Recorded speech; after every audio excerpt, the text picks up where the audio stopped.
After Miles Tucker and I had been together for 9 years, we divorced 10 times. On the 11th occasion, he was accompanying his young lover to pick out a diamond ring. The girl is pregnant, just putting on a show. I'll remarry you in 8 months. During this time, you move out and deliver 3 meals a day on time. Might as well get a maternity nurse certificate while you're at it. Audrey is too delicate to handle the hardships of childcare. Holding the divorce certificate, I nodded obediently. As I was about to leave, I overheard his friend mocking. Miles is quite the master. Almost trained the wife into a dog. Miles said smugly. This is nothing. Lydia Quinn is utterly shameless. Even if I don't remarry her, she'd willingly help raise my child as the other woman. I remained silent, quietly sending a message to the man on the other end of the phone. The divorce papers are finalized. When should we get our marriage license? The reply came quickly. Tomorrow. I'll take the earliest flight back home. Then, the bank card received a transfer of $52 million. The note read, bride price. I curled my lips into a smile, tucked my phone back into my pocket, and prepared to leave. Miles noticed this untimely smile, called out to me, and spoke unhappily. Lydia, what are you laughing at? You're not so heartbroken that you've gone mad, are you? Logically speaking, I should be sad. After all, Miles was the first time he asked me for a divorce for Audrey Collins.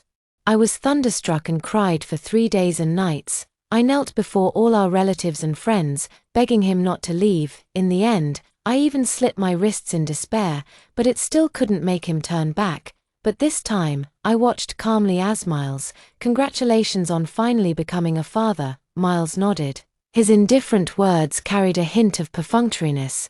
Don't worry, we'll remarry after the child is born, as long as you behave and listen to me. I'll let this child call you Mom in front of others. Over the past 9 years, I've heard similar promises too many times. The first time was when he became infatuated with the new intern Audrey. The young girl accepted the $1 million lavish gift but still refused to be the other woman. Miles immediately divorced me. After taking Audrey's virginity, he proudly showed me photos of them in bed. Young girls are just different, so pure and tender. From then on, Miles was completely captivated by this feeling. A gun accidentally went off in the snowy mountain cabin, forcing me to trek dozens of miles through the blizzard to deliver contraceptives. Audrey was in a bad mood and made me kneel down and bark like a dog. The delivery was too slow, the voice calling out was softer. As long as Audrey showed the slightest dissatisfaction, Miles would divorce her to make her happy. Afterwards, they would quietly remarry to maintain the alliance between the two families. After 9 years of this cycle, I had long grown numb. I walked out of the house with an expressionless face. Suddenly, I heard Audrey's angry voice. I don't like any of these rings. I want the one on Lydia's hand. All right, don't be angry, my dear. I'll get it for you right away. Miles suddenly shed his earlier aloofness. He roughly pulled off the ring and carefully held it out to Audrey. The shattered diamonds cut my finger. The 10-carat yellow gemstone was stained with blood. Audrey frowned at a glance and casually tossed it away. What bad luck. Miles still didn't get angry, patiently coaxing her again and again. Finally, he promised to give her the Tucker family's heirloom ruby ring, which only then satisfied Audrey. I fought back tears, my hands trembling as I tried to pick up my mother's keepsake. Miles suddenly raised his foot and stepped on my hand. Lydia, it's all your fault for upsetting Audrey. If you can't make her happy, don't even think about returning to the Tucker family for the rest of your life. Hearing this, I instinctively shivered. It's not that I can't bear to part with Miles, but I know his methods all too well. Once, I refused to wash Audrey's worn lingerie for her. Audrey gave Miles the silent treatment out of spite. Frustrated, Miles flew into a rage, stripped me naked, and locked me out on the balcony. That night, the two of them tangled until dawn, while I was left freezing, burning with fever until I passed out. Miles refused to let anyone take me to the hospital and even forced me, after I woke up, to clean up the mess they had left behind. At this thought, I helplessly lowered my head, bending my waist at a 90-degree angle. I'm sorry, it's all my fault. Before the words had even finished, someone kicked me from behind. Losing my balance, I hit the counter and a large bump swelled on my forehead. The sharp pain brought tears to my eyes. I lay on the ground. My whole body trembling. Miles hissed and nudged me with the top of his foot. Hey, it's not like I meant to bump into you. Who are you putting on this act for? Whatever, I can't be bothered to argue with you. Come with me to the old house tomorrow and say you wanted that ring. I'm warning you, don't let the truth slip out. With that, he fled as if escaping, pulling Audrey away. It took me quite a while to recover before I could get up from the ground. The gravel on the ground was embedded in my flesh. Staggering, I walked to the roadside, intending to hail a cab to the hospital. Suddenly, I saw Audrey driving straight toward me. With a loud crash, I lost all consciousness. In a daze, I heard Miles talking to the doctor. Lydia had a miscarriage. Forget it, don't worry about her. Audrey's unborn child is what matters. Transfer all doctors and nurses to Audrey's side. I'll keep an eye on her here. With that, Miles pushed the door open and entered. The moment their eyes met, an awkward expression flickered across his face. He began speaking with visible discomfort. I didn't know you were pregnant, but a miscarriage isn't a big deal. It's not like it's the first time. Without this child, you can focus on taking care of Audrey's baby in her womb. I didn't speak, but for some reason, I thought of Miles and my first child. Back then, Miles had just gotten together with Audrey. The little girl cried and made a scene, saying she didn't want to ruin someone else's family. To reassure her, Miles forced me to take abortion pills. Don't think getting pregnant can tie me down. I hate kids, especially ones you'd give birth to. The improper use of abortion pills forced me to undergo a uterine evacuation. Just got off the operating table when I received Audrey's photos. At the very moment I was bleeding heavily, hanging by a thread between life and death. Miles and Audrey were going at it for 3 days and nights in our marital bedroom. The trash bin was filled with dozens of used condoms. The antique bed I brought as dowry had one of its legs broken from the shaking. Miles even framed and hung Audrey's handkerchief stained with her first night blood on the wall, replacing our wedding photo. From then on, I had Miles no longer held any expectations. I endured this marriage solely for the sake of business dealings between our families. I lowered my head in silence. Miles handed me a bowl. I made you some chicken soup. Drink it while it's hot. As I raised my hand, a sharp pain shot through my arm. Before I could ask, Miles guiltily turned his head away. Audrey was injured in a car accident. The little girl cares about her appearance, so I transplanted a piece of your skin to prevent scarring. What? My face was full of shock. Miles suddenly lost his temper for no apparent reason. Stop pretending to be pitiful. If you hadn't suddenly darted onto the road and scared Audrey, she wouldn't have gotten hurt. This is all your fault, and you must take responsibility. He was so agitated that he knocked over the chicken soup on the table, scalding my thigh and leaving a large red mark. I fought back tears as I reached for the emergency call button. Miles grabbed my wrist again. Audrey needs a doctor by her side after surgery when she's feeling unwell. You're thick-skinned. Just tough it out, no need to be so dramatic. Blood seeped from the wound on his arm. Just as he was about to speak, a doctor rushed in. Miss Collins is showing clear signs of rejection. She needs another surgery. Hearing this, Miles hurriedly grabbed my hand and dragged me over. Seeing the tearful Audrey, his eyes were filled with unconcealed heartache. Audrey, don't be afraid. Lydia has plenty of skin to spare. If it doesn't work the first time, we'll just try more times. The doctor quickly intervened. Mr. Tucker, this is absolutely unacceptable. The surgery causes significant harm to the donor. If we perform it again, Madam's arm will be completely ruined. How will she ever play the piano again? Miles pushed me forward without hesitation. It's just as well if she can't play. The position of orchestra concertmaster can be given to Audrey instead. From now on, you can stay at home peacefully, doing laundry and cooking. After all, I'll support you for the rest of your life. To ensure the surgery goes smoothly, Miles specifically ordered that no anesthesia be given to me. Seeing me in agony, my face deathly pale and drenched in sweat, he patted my shoulder somewhat apologetically. Consider this a favor I owe you. In the future, I'll come home to spend more time with you. Behind them, Audrey let out a dissatisfied TSK. Miles immediately turned around and pulled her into his arms, first transferring money, then sending gifts, and even promising to take her on a vacation to the Maldives, completely forgetting about my existence, until my phone rang, interrupting Miles' incessant arrangements. Seeing that familiar name, the pain seemed to ease a little. I briefly reassured them that I was fine. Looking up, I met Miles' suspicious gaze. "Whose call is it?" "Someone from the Tucker family."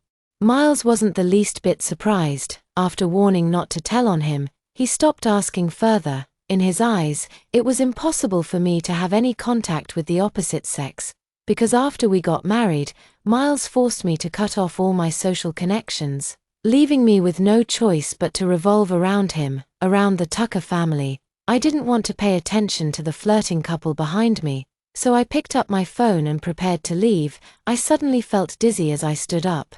Just as I was about to fall, Miles caught me from behind. A flicker of concern flashed in his eyes. After you recover, come with us to the Maldives for a good rest." "No need," I said with a cold expression. "A while ago, Miles took me on a vacation, saying he wanted to make up for our missed honeymoon. Only after arriving did I realize it was because Audra and T get used to foreign food, and they called me over to be their free nanny." I refused. Miles angrily threw away my phone and passport, leaving me penniless and alone in a foreign land where I couldn't speak the language. I was nearly trafficked, and only managed to return after immense hardship. This time, I won't be fooled again. My indifferent attitude made Miles somewhat displeased. He instinctively wanted to reprimand me, but upon seeing my pale cheeks, he silently swallowed his words. "Then rest well. I'll bring you a gift when I return.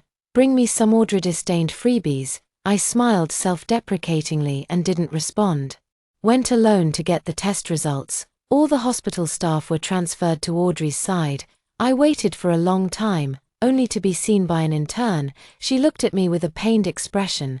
"The car accident wasn't serious, just some minor scrapes. But Miss Quinn, this is your second miscarriage due to an accident. If you don't take proper care, it could leave lifelong complications." She wanted to show a bit more concern, but the other end urgently urged her to arrange Audrey's prenatal checkup.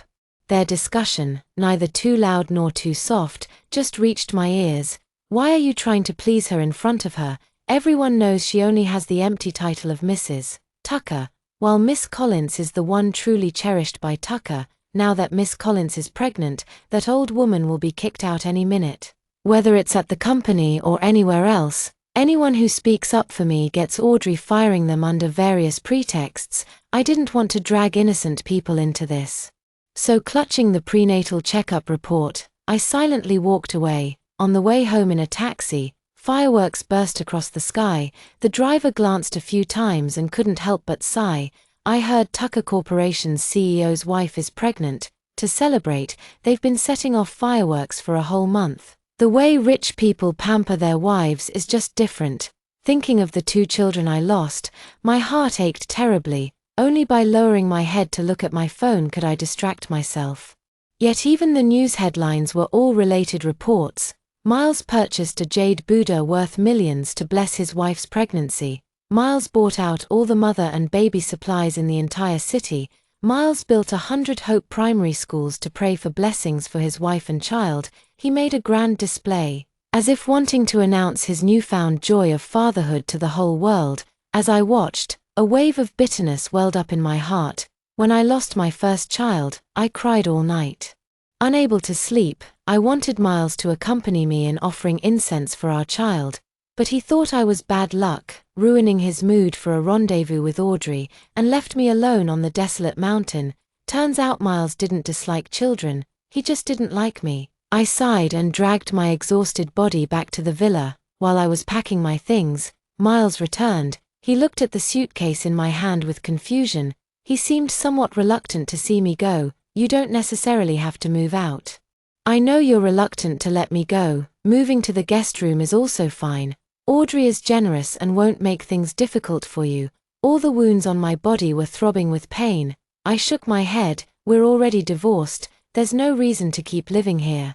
I don't want anything else. Just return the shares from my dowry." Miles looked like he wanted to persuade me to stay. I added, "That way, when Audra moves in, she won't be unhappy seeing my things around." Upon hearing this, Miles promptly opened the safe. He rummaged for a long time before finally finding the crumpled contract under the desk, nonchalantly explaining, "Last time with Audrey in the study, things got a bit intense, so I used it to prop up the table leg." I lowered my head, trying hard to smooth out the wrinkles on the contract. Tears, however, fell uncontrollably. "Miles, you've gone too far. Marrying up is like swallowing needles.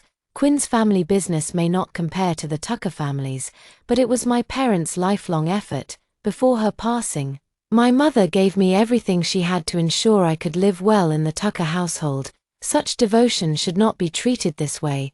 This was the first time I showed vulnerability in front of Miles. For a moment, he was completely flustered. "I didn't mean to. And your family's shares aren't worth much anyway. Can't I just compensate you double?" Miles took out his phone and was about to transfer the money. Halfway through entering the password, Audrey called saying she was afraid of the dark. He tucked his phone back into his pocket.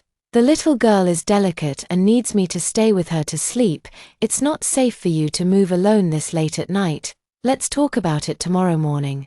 Remember to send a sugar-free breakfast to the hospital before you leave. She's pregnant and picky about food." I ignored Miles' orders and dragged the suitcase back to the room. Waking up, my phone had 2 messages. One was from that man, "Meet at the Civil Affairs Bureau entrance at 1 p.m. One was from Miles, "It's going to rain, and you're not fully recovered yet. Don't rush to move. Rest well at home and don't bother bringing meals. I'll take Audrey to the Sky Garden for dinner." After 9 years of marriage, this was the first time Miles reported his itinerary to me. It was also the first time he showed concern for me. Unfortunately, it was too late. I silently blocked his number. After a final check of my luggage, I was ready to leave. Just as I stepped out the door, I suddenly saw Miles getting out of the Ferrari with a furious expression. With a dark expression, he slapped me hard across the face. "You vile woman," pretending to be virtuous and magnanimous in front of me. Then turning around to tattle to Grandpa and persuading him to freeze my cards. "I was supposed to reserve the entire venue today to propose to Audrey, but you made me lose face. From today onward, don't even think about reconciling with me or stepping foot into the Tucker family's home again." Even after hitting my Miles, I still didn't feel satisfied. Kicked my suitcase with force, smashing it before throwing it into the swimming pool. Watched as the dowry my parents carefully prepared for me got soaked in water. Ignoring the buzzing in my head, I jumped right in. The wounds that hadn't yet healed quickly split open and bled, staining the water red. After I've picked everything back up, the whole body was swollen. The skin deathly pale without a trace of human color. Audrey pretended to drape clothes over me, but her hand twisted hard on my wound. "Did you think having Tucker Sr.'s support would let you rest easy? Miles loves me. Mrs. Tucker will only ever be me. We're getting our marriage certificate this afternoon. You can cry over your divorce papers." I leaned over the sink, gasping for breath, too pained to utter a word. Miles spat at me, then left arm in arm with Audrey. A kind passerby took me to the hospital. During this time, Audrey kept sending provocative messages. When I had the car accident, Miles hung up on my distress call because he was accompanying Audrey to a concert. I was removed from the Tucker family board for leaking documents, all because Miles wanted to pave the way for Audrey. Companies, villas, even Tucker Quinn's 2 ancestral homes. Miles took Audrey to sleep in every corner of this city. I know she did it to make me give up, but what she doesn't know is, I stopped loving Miles long ago. I turned off my phone and went alone to the Civil Affairs Bureau. The man I had been longing for had been waiting for me for a long time. He handed me the marriage certificate and reverently placed the diamond ring on my finger. "I'll get the car and take you home." No sooner had they left, Miles walked in arm with Audrey. "Lydia, I've told you I won't remarry you. Stop pestering me. You've misunderstood. I have no intention of pestering you." Because I didn't want to hear Miles' accusations anymore, quietly raised the marriage certificate in hand. "I'm married." Miles suddenly changed his expression drastically. "Married? Who did you marry?" "You're my wife. How could you marry someone else?" Ignoring Audrey beside him, he quickly walked up to me. "Speak up. What on earth is going on?" Watching Miles' jealous expression, Audrey's eyes were filled with envy. She forced a smile and moved closer to Miles' side. "Miles' brother. This marriage certificate has such a weird color. It's obviously just a prop you bought. Lydia's sister is just afraid you'd really abandon her, so she's putting on this act to get your attention." This explanation comforted Miles quite well. He looked me up and down, then let out a cold laugh. "True, who would ever want someone like you? Everyone in this circle knows that Lydia is just a dog I can summon at will. Who else would want a second-hand goods like you besides me?" These 9 years of entanglement with Miles, I had long become the disgrace of the entire high society, not to mention friends in our social circle. Even the staff at the Civil Affairs Bureau recognized us both. Upon learning that I was to marry someone else, they not only offered sincere blessings but also expedited the paperwork for me. This allowed me to Miles successfully obtain the marriage certificate before his appearance. Now hearing Miles say this, the older sister behind them knocked on the table in dissatisfaction. "Young man, marriage is a solemn and serious matter. Who would casually joke about such an important life event? Take a good look. Miss Quinn's marriage certificate has an official seal. It can't possibly be fake. Miss Quinn's new husband is tall, handsome, and cultured, far superior to some spoiled rich kids." Amidst the chatter, Miles' expression grew increasingly grim. He didn't act as before. Instead of leveraging the Tucker family's influence to pressure others, he reached out to snatch the marriage certificate from my hand. "I don't believe it. I don't believe anyone would dare oppose the Tucker family or dare to take what's mine, what I've played with, even if discarded. Can't be picked up by others. I want to see who's bold enough. I'll bankrupt them by tomorrow." The unrecovered body was no match for Miles. Soon, the marriage certificate was snatched away by him. Miles opened the door in a furious rage. The curse that was about to spill out stopped at the tip of his tongue. And he stammered instead. How could it be him? At the same time, a tall figure appeared behind me. He held a bouquet of vibrant roses in one hand while the other gently rested on my waist. Softly, he whispered, "Don't be afraid, I'm here." Miles's face turned completely pale. His gaze, filled with disbelief, swept over me repeatedly. Baffled, Audrey gently tugged at Miles's sleeve. "Miles, brother, why are you staring at Lydia like that? Don't tell me you still have feelings for her. Whoever she wants to marry is her business. You're divorced and have no ties anymore. Let's get our marriage certificate quickly. I can't wait to marry you." This time, Audrey's coquettish voice failed to earn Miles's tenderness. He frantically pushed Audrey aside. It seemed like an explanation tinged with heartache. "Lydia, none of this is real, right? I know I was wrong. I won't act recklessly anymore. Let's go home now, and I'll live properly with you," seeing our fingers tightly interlaced. Completely ignoring him, Miles grew increasingly agitated as he spoke, even bordering on self-deception. "You're doing this to get back at me, to teach me a lesson, so you deliberately found someone to act with you. Otherwise, how could you marry my eldest brother?"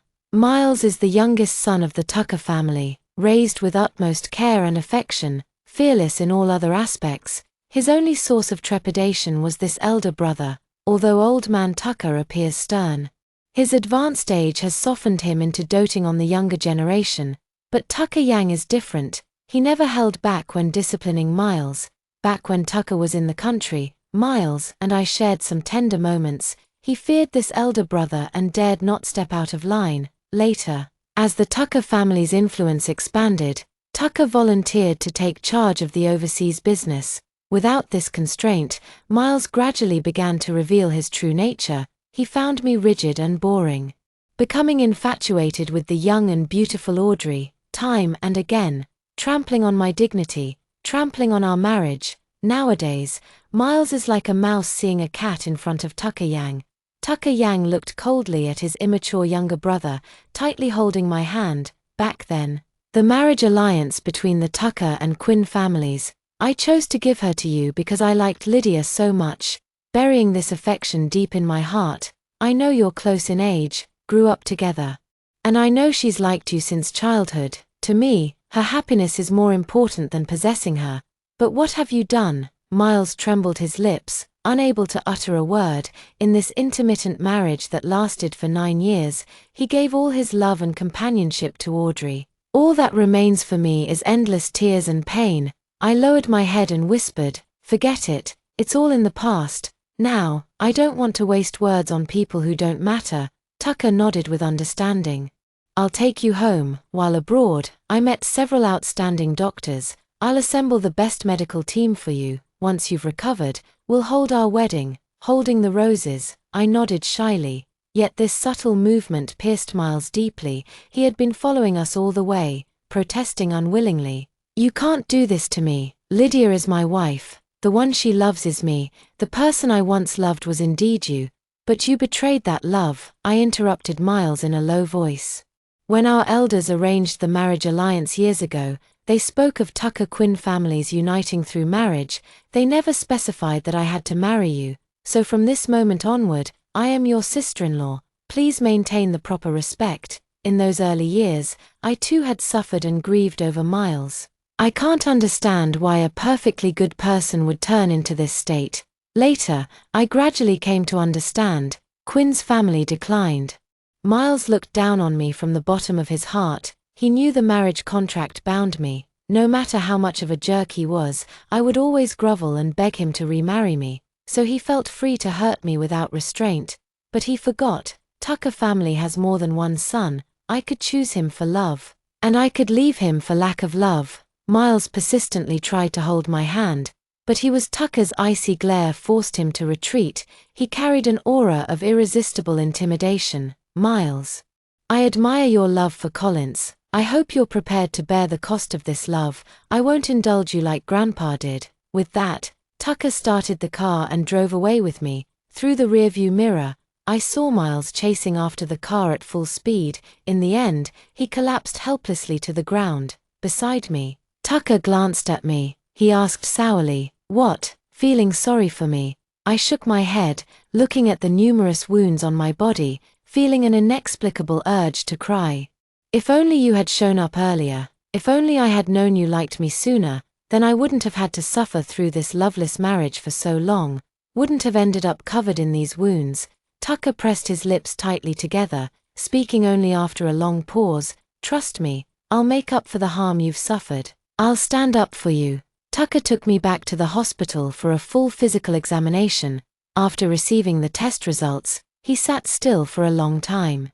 Without uttering a word, their eyes gradually reddened. He had the doctor tailor a care plan specifically for me, then meticulously noted down every detail. That level of devotion surpassed even Miles' care for Audrey. After 2 days of recuperation, Tucker took me back to the Tucker family's ancestral home. But this time, I assumed a completely new identity. I was no longer the granddaughter-in-law who toiled in the kitchen all day without the right to sit at the dining table. Tucker held my hand and confidently took the seat of honor. This time I returned to the country, not just to take over the Tucker family, but more importantly for Lydia. I'm marrying her not just because of the family arrangement, but also because I've liked her since childhood, whether you agree or oppose. This matter is already decided. Miles didn't dare to argue back. The stake in his hand was nearly pierced to shreds. Old man Tucker coughed for quite a while. Yang. What you did wasn't quite right. Lydia is your sister-in-law and the woman Miles truly loves. How could you disregard your own brother's feelings for a woman? Besides, someone like Lydia, who cheats during marriage and seduces her own brother-in-law, is definitely no good. How could she be fit to be the lady of the Tucker household? Tucker Yang heavily set down his knife and fork. After glancing around at everyone, his gaze settled on Miles. It's quite laughable to hear these words coming from Tucker's family. Let me first tell you how Lydia and I reconnected, Tucker announced to the group. Back then, Miles abandoned me on a foreign street, leaving me targeted by a criminal gang. A group of people cornered me in an alley, intending to knock me out and take me away. In that critical moment, it was Tucker who happened to pass by and saved me. He took me back to his place and quietly stayed by my side. It wasn't until my emotions stabilized that I had my assistant contact Miles. Miles appeared utterly dismissive after learning about my ordeal. Someone like Lydia. I wouldn't take her even if she were free. Who would bother targeting her? Next time something like this happens, just have her remove her makeup. No need for me to get involved. Alright, I'm busy. Don't bother me with such trivial matters in the future. Deafening music blared from the phone, accompanied by Audrey's enchanting, coquettish laughter. The assistant looked at me with both awkwardness and sympathy. Meanwhile, Tucker beside me wore a face so dark it seemed capable of dripping water. He stared intently into my eyes. Word by word, he asked, "Lydia, is this the life you've been living all these years, perhaps still shaken from the fright? Perhaps too much pent-up grievance in the heart, perhaps too long without hearing such caring words?" I broke down in tears before Tucker Yang. I recounted everything I had experienced exactly as it happened. That night, Tucker Yang, who never touched tobacco or alcohol, smoked cigars all night long. He revealed to me the love he had buried deep in his heart for many years. "Lydia, I've loved you since I was very young, but I was afraid to disturb your happiness with Miles. So I could only take these feelings and leave for distant lands. I never imagined that bastard would treat you like this. If I had known, if only I had known, I would have married you no matter what back then. Lydia, give me a chance to leave that bastard behind. Let me love you instead." I sat beside Tucker Yang, listening to his story, feeling a warmth I've never experienced before. I finally realized that in this world, there are still people who love me, so someone like me is also worthy of being loved. Tucker said he would take me back to my country and seek justice for me. I shook my head. "My own affairs, I'll handle them myself." From that moment on, I was determined to leave Miles. The marriage alliance between the Tucker and Quinn families is set in stone. I can't change it, but I can choose someone else who loves me. So I made a promise with Tucker. I will return to my home country alone to settle matters between me and Miles. After completely ending this marriage, I will be with Tucker in a whole new way. Though it was arduous, fortunately, I made it. Tucker spoke indifferently. "Miles's actions over the years, you're not unaware of them, it's just that the knife doesn't cut your own flesh, so you don't feel the pain. But what did Lydia do wrong? If Quinn were looking down from heaven and knew all she's been through, wouldn't she curse the Tucker family for betraying trust and being unworthy of reliance? I know the Tucker family protects their own, and I'm no exception. You protect Miles, and I protect Lydia. From now on, anyone who dares to bully her will face my wrath." Tucker's words carried weight. It moved me to tears. I held his hand tightly, unable to bear letting go for even a moment, completely unaware that in the corner, Miles had also teared up. With Tucker's intervention, the Tucker family, though discontent, dared not show it. Miles remained depressed for a long time. Then one day, he came to me in high spirits. "Lydia, don't be angry anymore. I've already cut ties with Audrey. Let's start over. I promise you, this time I'll truly live a good life with you." Miles handed me an abortion report. "I've already had Audrey terminate the pregnancy. She won't interfere with our lives anymore. Please stop being angry with me. Let's reconcile." An unborn child had turned into a flimsy piece of paper, became Miles's tool to win me back. I didn't answer, nor did I speak. For some inexplicable reason, memories of the past came flooding back. In all these years with Miles, it's not like he never apologized to me. Sometimes, things go too far or start affecting both businesses. Tucker would always force Miles to apologize. Every time, he'd swear up and down that he'd change his ways. But before long, I'd face Miles' even more brutal retaliation. Our feelings were exhausted through repeated hurts. Our trust completely collapsed amidst continuous betrayals and lies. I will never believe in Miles again, nor will I ever forgive him. Stop deceiving yourself anymore, Miles. Deep down, you know we'll never reconcile. I've already registered the marriage with your elder brother. You should address me as your sister-in-law now." Miles gazed at me silently. 2 lines of tears slowly streamed down from his eyes. "How could you do this to me? Our 9 years together, and you made me watch you marry someone else. Do you have any idea how that feels in my heart?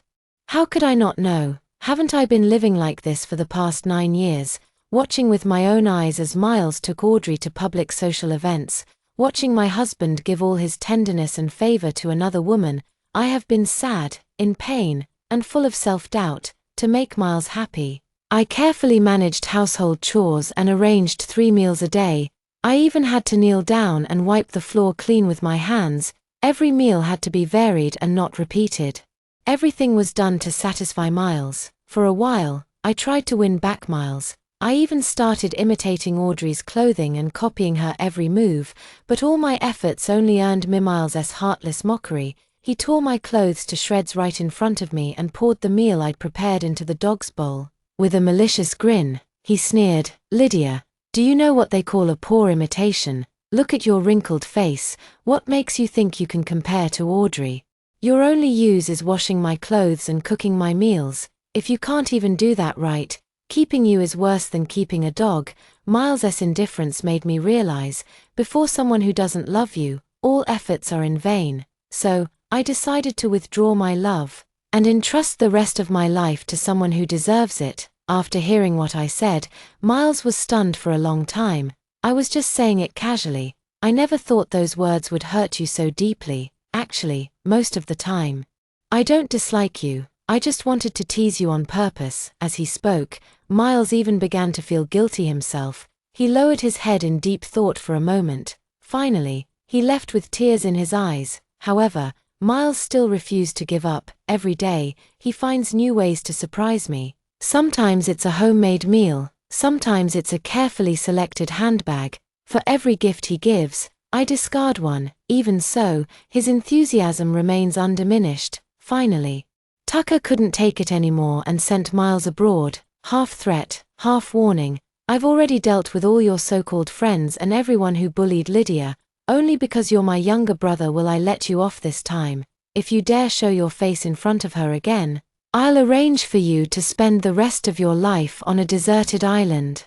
Completely cut off from the world, my indifference and Tucker's oppressive words forced Miles to compromise. He only made one final request. He wanted to wait until after my wedding to leave. He wished to see me in a wedding dress. Neither I nor Tucker agreed. On the day Miles was sent off on the plane, he cried like a child, "Lydia, I truly know I was wrong. I bullied you because I liked you. If given another chance, I would never do that again." I calmly said, "I've given you too many chances. 9 years of marriage, 10 divorce certificates, all were chances I had given." After seeing off Miles, Tucker and I formally held a wedding ceremony. Tucker stood under the spotlight, smiling as he looked at me. Dressed in a magnificent wedding gown, I walked step by step toward my own happiness. Thank you for watching today's story. If you enjoyed this video, please give it a thumbs up and share it with your friends. We'd love to hear your thoughts in the comments below. So feel free to share your opinions, and don't forget to subscribe to our channel for more great stories. We'll see you in the next video.